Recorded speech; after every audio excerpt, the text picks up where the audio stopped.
In 24 hours' time, Leinster will take on Toulon here at the Aviva Stadium in the Investec Champions Cup semi-final. My name is Rory O'Connor. I'm joined by Cian Tracey. We're just about waiting for the Leinster team to come out for their pre-game walkthrough. Cian, you've been working on the Munster story all week. Our thoughts are turning to Leinster and the big game here tomorrow. It's crept up a little bit. The anticipation hasn't been, the build-up hasn't been huge, but when it gets here, I'm really looking forward to this game. I think it's going to be huge. Oh yeah, it's amazing. It's the biggest game of the season. We've just got word there the ticket sales are around 35,000, hoping to creep up maybe around 37,000, which I think would be better. At the start of the week when you were hearing around 30,000, I know it's only a difference of 7, but it does make a big difference really, because like I said, this is such a huge game. I know Toulon aren't the team of old, and arguably Leinster aren't the team of old either, but I think this is a fascinating matchup. I know the bookies have Leinster as strong favourites. Maybe they're very rarely wrong, but I see this as a very, very close game tomorrow. We've just had the team news as well. Yeah, well, so Robbie Henshaw has been recalled at inside centre ahead of Jamie Osborne, which was probably the big call. Rico Iwani's on the left wing. He's left there. James Lowe was fit this week, but I always thought it was going to be a bit of a reach for him to get in. I think Jimmy O'Brien's probably a little bit hard done by. He's had a good run in the last couple of weeks. Harry Byrne starts at 10.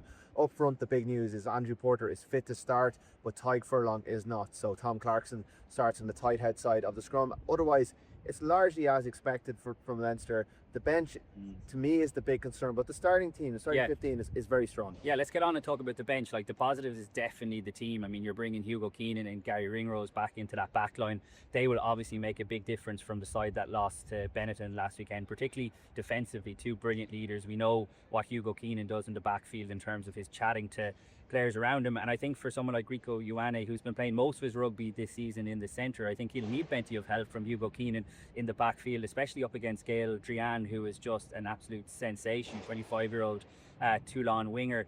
So they'll make a big difference. Like you said, Andrew Porter coming back is absolutely huge. I still think Toulon will be really fancying their chances of getting after this Leinster scrum. Luke Pearce is the referee, isn't he? We know Irish teams and English referees have tend to have a little bit of a tete-a-tete over the last couple of years. The first scrum will be fascinating. I mean, Toulon have two vastly experienced props in Jean-Baptiste Gros and Kyle Sinclair. If they were to get on top early on and force a penalty, it could be a tricky day for that Leinster scrum, but no doubt Andrew Porter coming back towards it up. I think Clarkson's having a very good season, actually, really good, and arguably in better form than Tadhg Furlong. You would still want Tadhg Furlong in a big game like this, and they've got Rabbi Slimani on the bench, who is obviously joining Toulon next season, which is a fascinating subplot, and they've gone for Jerry Kerr ahead of Ed Byrne, which Jerry Carey's been excellent this season, really, coming from obscurity of, coming from the AIL, and he's done amazing. But I kind of thought they might have went for Ed Byrne. They're not allowed because he's not registered. So they would have been allowed to pick Ed Byrne, and they're still allowed to pick Ed Byrne right up until kickoff if either Porter or Jerry Kerr goes down. But because he's been brought in as injury cover, and it's well after the registration date, they have to demonstrate that there was injuries in the front row. So that's the issue there, because obviously Ed Byrne started last week. Kerr's done a good job. It's a massive step up. And I think the fear for Leinster is, and like Toulon are not brilliant. I think they're 10th in the top 14 at the moment, but they are coming good at the right time. They were very impressive against Glasgow. They have the profile of team, I think, that can cause Leinster problems. And apart from maybe La Rochelle here in the pool stages, where Ron O'Gara's side rolled back the years and produced a really good performance with Bottia, kind of looking like a 10 years younger version of himself, and maybe Vaughan away, Leicester away, where you were at that game where they were in trouble. I don't think Leicester have faced anything like this Toulon side this year, and when they have gone up against good teams, say there's the Champions Cup pool stages, they've only mostly one-score games, all real tight battles. In the URC, against the other teams in the top 8, yes, they beat Ulster back-to-back, and they won against Munster down at Thomond Park, but they've lost to Glasgow, they've lost to the Stormers, they've lost to Cardiff, they lost to Munster at Croke Park. They've lost, or they've been in tight games in a lot of their big games this season. And while everyone is expecting Leinster to come good at the end of the season and to produce and to put all those issues to bed, they're kind of running out of time. And I think tomorrow, if they don't produce that performance, this is where they'll get caught. Yeah, you're so right about the profile of Toulon. Like, obviously we've touched on the scrum there, but the maul as well. Look at what Benetton did to, I know it wasn't a full choice Leinster pack last week, particularly in the second row, and like I mentioned, the difference that Hugo Keenan and Gary Ringrose make, well, bringing James Ryan and Joe McCarthy back into that second row, particularly around the scrum and the maul, because like I said, Benetton scored 2 maul tries last weekend, and I think Toulon will absolutely fancy their chances. It's not a pack full of star-studded names. Charles Olivon is probably, you know, the star within it, and he is having a brilliant season. We saw how good he was for France in the Six Nations against Ireland as well. But they've got a real hard edge to them. I was chatting to Ben White, the Scottish scrum half, earlier this week, and a word that he kept mentioning was physicality. That's what they're looking to bring here. And if the pack can put the Toulon on the front foot, well, we talk about the profile of the back line. I mentioned Gail Drehan there. Leinster have been susceptible out wide in the last number of games with very different players as well. Like it's been, you know, JJ Kenny, it's been Tommy O'Brien, it's been Hugo Keenan, Rico Ioane, like I mentioned, has gone back out there now. And that's another area where I think Toulon will think that they can do damage with their speed out wide. Well, the big news from a Toulon point of view is that Charles Olivon and Dave Ribbons, the captain, who I think we would know a lot more about if he hadn't relocated from England to France, because I think he'd be a starter in the England team if he wasn't playing his rugby in Toulon. But they're both fit to play. They've both been doubts coming into this game. Daniel Brennan, the son of Trevor, is on the bench covering loosehead. There's no place for Antoine Frisch, the former Munster centre, who everyone will remember. Dallied with an Ireland call-up at one stage, but has ultimately gone on to play for France, but he doesn't make the 23. But in terms of Ribbons and Olivon being back, I think they're crucial to what Toulon will do. They do have Albornoz, the Argentinian out half, who I seem to remember had an outstanding game against the Lions here only a couple of months ago, and will relish a return. But Ribbons in particular is the kind of big beast. Like his battle with Joe McCarthy, I think will get to the heart, and James Ryan, in fairness, will get to the heart of what Toulon will be able to do. And they have gone for a 6-2 bench split.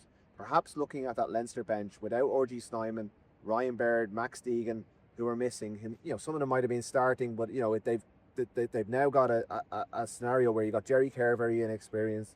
Slimani is very experienced, but he's on the other side. Toulon thought he was good enough that they're signing him for next year. We wouldn't have too many doubts about him. Alex Soroka and Scott Penny, the biggest games of their career, pretty much coming off the bench. No second row, no recognised second row on the bench. That's a big risk. It's a huge risk. I mean, Soroka has played there for Leinster, but it hasn't always gone well. That's Big for them. They could have gone with Deeney or O'Tierney, but really they're going between inexperienced and inexperienced. They're all good players, but like you're not bringing R.G. Snyman on in the way that you normally would. Yeah, I think the Leinster team is excellent, the 1-15, and I think this is the kind of game where around the hour mark they really need to be ahead. I think it's a really good call, the backline picks, in terms of having Sam Prendergast and Jamie Osborne. Look, Jamie Osborne is a bit unlucky to miss out on the 23. He's having a really good season, maybe not as his best over the last couple of weeks, but I don't think it made sense to have Kieran Frawley and Jamie Osborne on the bench because they can both cover centre. And if Leinster are chasing a game, I think Sam Prendergast is a lovely player to come off the bench to, you know, throw that pass that might unlock the Toulon defence. So I think Leinster will be really keen to be ahead, but not picking a second row. So like, who are the options? Brian Deeney. Look, I'm not sure if he's had a great season, if I'm being honest. They could have went with Conor O'Tierney, who I've been really impressed with over the last couple of weeks. I know he's very inexperienced, but he's a big, heavy, tight head lock. He was very good in Benetton last weekend. But around the line-out, which I think is another area which Toulon will fancy, Olivon is an outstanding line-out operator, particularly on a defensive line-out. But James Ryan, you'd imagine, will call the line-out. If, and we hope it doesn't come to that, James Ryan is to get injured, who's going to call the line out here? I'd say Soroka, probably. Soroka. I can't imagine he's done a huge pile of that in 13, and for such a key area, I think that is a big risk. Yeah, because I think that's why Deeney would have got there, because Deeney is calling line out. And at first, I think he's been good the last couple of weeks, particularly in the Ulster game. I think he's growing in confidence, but it's a big step up. I guess if you go back to the semi-final against Munster back in 2009, there was lots of doubts about Johnny Sexton until that moment where he was thrown in to the Lions den, and Felipe Contenhome, he did his knee, and he never looked back. So maybe, and I like, this is the day where Alex Soroka, who is a really promising and good player who's been in emerging Ireland squads, could come on and make his name. Penny was really good against Sale here a couple of weeks ago. It's just that they're not of the profile that Leinster, and like say, look at the Bordeaux bench, look at the Toulon bench, look at the Bath bench. They're bringing on established internationals by and large, and that's the doubt. It's not that these are not good players. It's just we haven't seen them being there and doing it in these games, and Leinster wouldn't be trusting them necessarily if the more experienced players were. Just to clarify my view on Soroka, I think he's an excellent player. I just think line-out calling at this level, like if he's to come on early on, like the pressure cooker, the Toulon, the pressure that they're going to put under the whole occasion, when you're not used to doing something like line-out calling. We've seen it from an Irish point of view over the last couple of years. They've gotten it right, thankfully, lately, but it's such a key area of the game, and when the line-out doesn't go well, it can spread panic. But look, obviously, hopefully it doesn't come to that, because I can imagine James Ryan staying on the pitch for as long as possible, really, to call the line-out. So, I think this, like I said, the starting 15 is extremely strong. But around the hour mark, I think they'll want to have their noses in front. And Toulon do have a really good defensive line out as well. They have a couple of really good defensive line out forwards on their bench, and they'll really want to keep this tight. We saw in the Glasgow game that they had the capacity to just get into Glasgow's 22 and just keep the ball and go through long phases of pretty unglamorous rugby, but it was effective. They were winning the collisions tight in, and they'd ultimately either score or they get the ball back and was held up. And I think that there's a template there for them to kind of, it's almost like what Saracens did to Leinster, I think it was in 2020, where they scrum, win a penalty, down into the 22, get it down, maul it, win another penalty, and just stay down in the 22 and just sap the life out of Leinster's legs. Like they don't want to see Dan Sheehan going 80. They want to see Dan Sheehan making lung busting efforts in the last 5 minutes of the game. They want to sap all the fitness out of Dan Sheehan in the first 40 minutes and then rumble on that big bench and make sure that Leinster don't get ahead of them, because we know Leinster can make a fast start. I think Leinster have to be ahead on the hour mark in this game if they're going to win. Yeah, I think it's a really good point about Toulon and how comfortable they are keeping the ball. But a sort of a cautionary note to that is, if you think back to the try that Nacho Breck scored against Glasgow in the quarter-final from a midfield scrum off first phase. So while I think they have a tendency to lure you into a false sense of security that maybe they are just about grunt up front, like Nacho Breck is an outstanding player. I've obviously been mentioning Gail Drian there, but like this back line is outstanding. Jaminet at the back, I think, he's a metronomic kicker, but he's a bit like Hugo Keenan. He's quite a calming presence in the backfield. You mentioned Albornoz, they've Ben White, they've Baptiste Saran to come off the bench, who has so long been the heartbeat of this Toulon team. So I'd be very careful. I think Leinster will be. They'll know that they've got a front up in terms of physicality and all the tight exchanges, but they can also cut loose as well. Yeah, but Leinster have so much talent of their own, and I think one of the things that will give Leinster fans confidence is the form of so many of their individuals, and I think Cian is on course to be potentially European Player of the Year if he keeps playing the way he's going. He's almost put Leinster on his back. Keenan's going really well. This is the biggest game of Harry Byrne's career. Such a big moment for him to start a European semi-final. This could be the catalyst for him to kick on and go, really, take on Jack Rowley for that Ireland shirt during the summer. There's players playing well, across the board. Clarkson, again, he's been really good recently, but the vulnerabilities have been there. They've been there all season, and now is the time for Leinster to put those vulnerabilities aside, come together for an 80-minute performance, cut out the errors that we saw in the previous games, the first half against Sale, cut out the discipline that we saw during the pool stages where they were giving away too many penalties, to get their scrum right, to make sure that's just rocks. And they don't need to win the scrum battle. Discipline has to be. It's such a good point, because like I mentioned, Jaminet will kick goals from anywhere around the halfway line. He's an outstanding kicker, and if they're not squeaky clean, like I said, Luke Pearce could have a big impact. I think he's a very good referee generally, but Leinster have got to stay on the right side of him. Caelan Doris, who previously has had issues with his dealings with Pearce, not so much recently, has got to manage that correctly as well. Interesting that they're not actually like togged out in their boots. They're just literally doing a walkthrough. We're so used to seeing Ireland's captain's runs where it's a little bit more intense in terms of chucking the ball around, but they're all in their shoes rather than their boots. So early go time. I think they've in the last year they've stopped doing a captain's run in the morning before or the day before the big game. It's one of the tweaks that they've made this year. They've tried everything to win a captain's cup, so they're trying this year. They're trying to be massively inconsistent. That have they're Buddhist now, I hear as well. Buddhist, yeah. Robin McBride was talking about throwing out Buddhist matches on Monday. I do see Byrne out there, so he is on standby in case there is anything goes wrong with those loose heads. The kickoff tomorrow is at 3 p.m. Cian, who have you got? I'm going Leinster. I think it will be closer than the bookies think, but I think the starting 15 is stronger than Toulon, and I just don't see them making the same mistakes that they made this time last year against Northampton. I fancy them to get the job done. What about you? You were a bit hot on Toulon this week. Yeah, well, Joe Millay put me in the corner yesterday in the sport, and I backed Toulon, and I've got to have to stick with it. Not by a huge margin, but I just don't have a great deal of faith in this Leinster team this season based on what we've seen across the year. Obviously I'm looking forward to a weekend in Bilbao if Leinster get there, and I hope they do, but as it stands I think there's too many vulnerabilities, and Toulon have the weapons.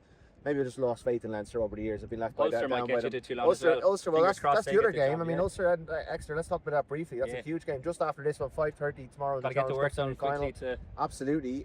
Faye Boso and the boys, you saw them live when Munster went over there. Do you think Ulster have what it takes to win this game? Angus Bells didn't make it.